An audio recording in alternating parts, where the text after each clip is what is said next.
दोस्तों, एक IAS officer के पास कौन कौन सी सुविधाएं मिलती हैं और उसके पास कौन कौन सी शक्तियां होती हैं, इसी के बारे में आज की इस वीडियो में हम जानेंगे। तो चलिए वीडियो को स्टार्ट करते हैं। सबसे पहले जानते हैं एक आईएएस अधिकारी का निवास के बारे में।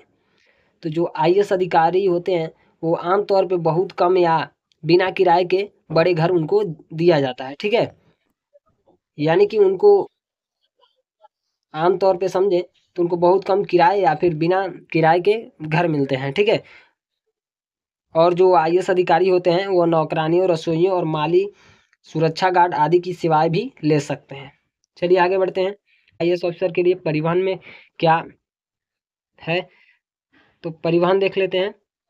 जो आईएएस ऑफिसर होते हैं उन्हें सरकारी परियोजनाओं के लिए ड्राइवर सहित एक या एक से अधिक वाहन आवंटित किए जाते हैं। ठीक है, चलिए आगे देखते हैं इनकी सुरक्षा क्या होती है। एक आईएएस ऑफिसर की सुरक्षा क्या होती है, इसके बारे में जानते हैं। नौकरी की हाई प्रोफाइल और कभी कभी खतरनाक प्रकृति के कारण आईएएस अधिकारियों को खुद के लिए और यहाँ तक कि उनके परिवार के लिए भी सुरक्षा गार्ड प्रदान किए जाते हैं।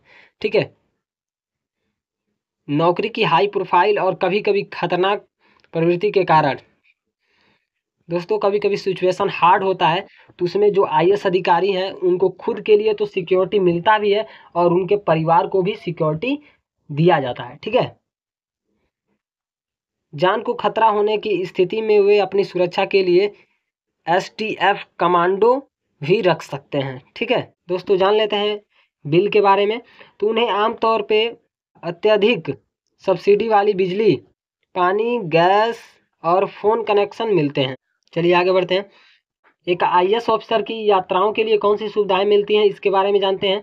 तो आईएएस आधिकारिक या गैर आधिकारिक यात्राओं पर सरकारी गेस्ट हाउस या बंगलों में रियायती आवास का आनंद लेते हैं। ठीक है, दिल्ली आने पर वे अपने राज्य भवनों में आवास का लाभ उठा सकते हैं।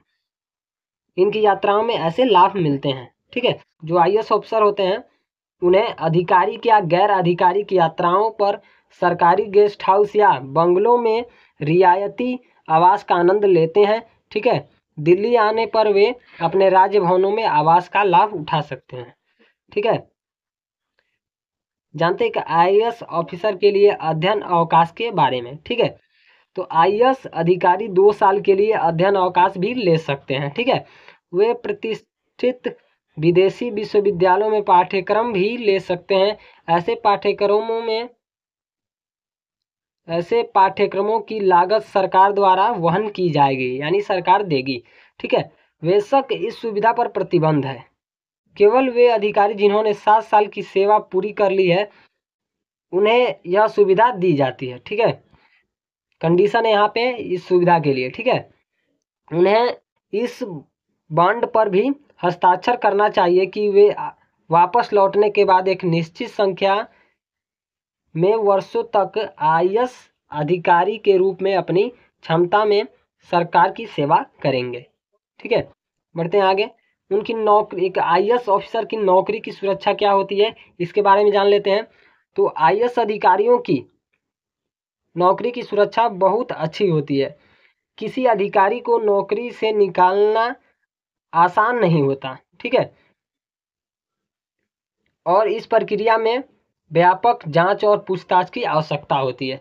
उनकी नौकरी की सुरक्षा भी बहुत हार्ड होती है और उन्हें आसान तरीके से उनके नौकरी से नहीं निकाला जा सकता है। चलिए आगे बढ़ते हैं। उनका पेंशन के बारे में जान लेते हैं कि एक आईएएस ऑफिसर का पेंशन क्या होता है। तो आईएएस अधिकारी आजीवन पेंशन और अन्य सेवानिवृत्ति लाभों का आनंद लेते हैं। ठीक है, अब जानते हैं कि एक आईएएस अधिकारी के सेवानिवृत्ति के बाद क्या लाभ मिलता है। अधिकारियों को आयोग या न्यायाधिकरणों में भी नियुक्त किया जा सकता है। ठीक है, सरकार के अन्य विभागों में भी उनकी सेवाएं ली जा सकती हैं। कई आईएएस अधिकारियों को उनकी प्रतिभा के कारण निजी कंपनी द्वारा भी चुना जाता है। ठीक है, अब जान लेते हैं कि एक आईएएस ऑफिसर के पास कौन कौन सी शक्तियां मौजूद होती हैं। चलिए जानते हैं। एक आईएएस अधिकारी को मिलने वाली शक्ति और अधिकार अद्वितीय हैं। ठीक है, आईएएस अधिकारियों के पास आमतौर पर पूरे जिले, राज्य, विभाग, मंत्रालय के प्रशासन का प्रभार होता है। ठीक है, यह एक बहुत बड़ी जिम्मेदारी है और बहुत से लोग प्रभावी और कुशलतापूर्वक कार्य करने के लिए उन पर निर्भर करते हैं। ठीक है, उनके पास लोगों के जीवन के सकारात्मक बदलाव लाने की शक्ति होती है। ठीक है, वे सामाजिक पहल, शिक्षा, स्वास्थ्य और अर्थव्यवस्था पर नीतियों को प्रभावित कर सकते हैं। ठीक है, लोगों और देश की सेवा करने की यह शक्ति बेजोड़ है।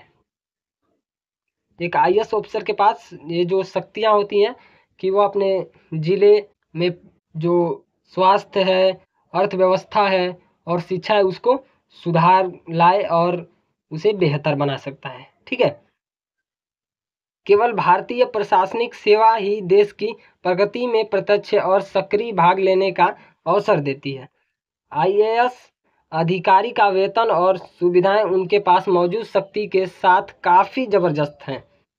ठीक है, यह किसी की प्रतिभा और क्षमताओं का उपयोग करके देश की सेवा करने का अवसर भी प्रदान करता है।